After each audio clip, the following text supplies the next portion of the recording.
આગામી સમયમાં યોજાનારા ખેલ મહાકુંભ 2016 અંતર્ગત જિલ્લા કલેક્ટર કચેરીએ સમીક્ષા બેઠક યોજાઈ।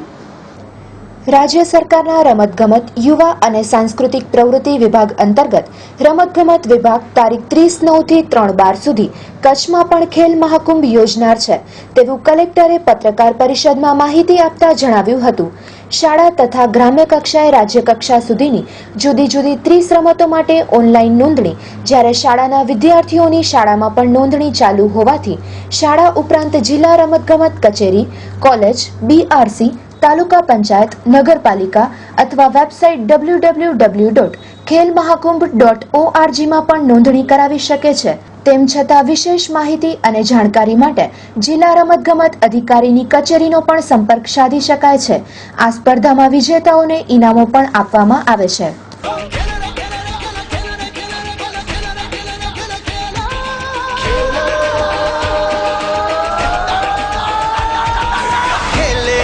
खिलैया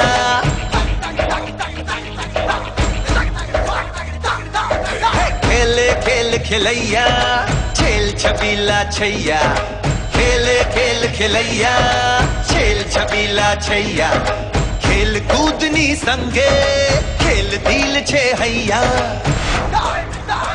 गुजरात सरकार द्वारा 2010 થી ખેલ મહાકુંભનો પ્રારંભ થઈ રહ્યો છે। આ વર્ષે પણ 2016માં આપણો 7મો ખેલ મહાકુંભનો પ્રારંભ થશે, જેનું આયોજન 30/9 થી 2016 થી 30/12/2016 સુધી છે। તેમાં વિવિધ પ્રકારની 30 ગેમો છે અને વિવિધ પ્રકારના 7 એજ ગ્રુપ છે, જે અંડર 9 થી ચાલુ કરી અને અબો 60 એટલે કે 60 વર્ષ ઉપરના પણ પાર્ટિસિપેશન કરી શકે છે।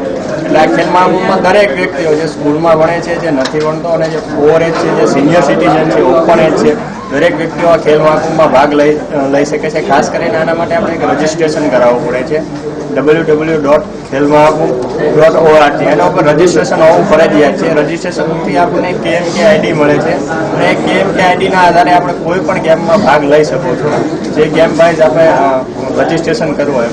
ખાસ કરીને આ વર્ષના ખેલ મહાકુંભની વિશેષતા એ છે કે શાળા કક્ષાએથી વધારે મહત્વ મળે। જ્યારે આપણે કોઈ પણ પ્રકારનું રિઝલ્ટ જોઈએ તો છોકરો નાનો હોય કે ખેલાડી નાનો હોય ત્યારથી જો સ્પોર્ટ પ્રત્યે એનું ફોકસ સારું હોય અને પ્રેક્ટિસ સારી હોય તો આપણને આવનાર સમયમાં સારું એવું રિઝલ્ટ મળશે। એને અનુલક્ષીને દરેક શાળા જે સારું પરફોર્મન્સ કરશે તે જિલ્લા કક્ષાએ એની પ્રથમ શાળાને 1.5 લાખ, બીજા નંબરને 1 લાખ અને ત્રીજા નંબરને 75,000 રૂપિયા ગુજરાત સરકાર દ્વારા આપવામાં આવે છે। અને આ અંગેની પદ્ધતિ એસએજી દ્વારા નક્કી કરે તે પ્રમાણે સારામાં સારી 1 થી 3 સ્કૂલ નક્કી કરવામાં આવશે અને આ મળતી રકમ એ રમતગમતના વિકાસ માટે જ વાપરી શકશે। એટલે આવનારા સમયમાં સ્પોર્ટને, સ્કૂલ અને વિદ્યાર્થીઓને જે કોઈ છે એનો ઉત્સાહ વધે અને એક સારું પરિણામ મળે।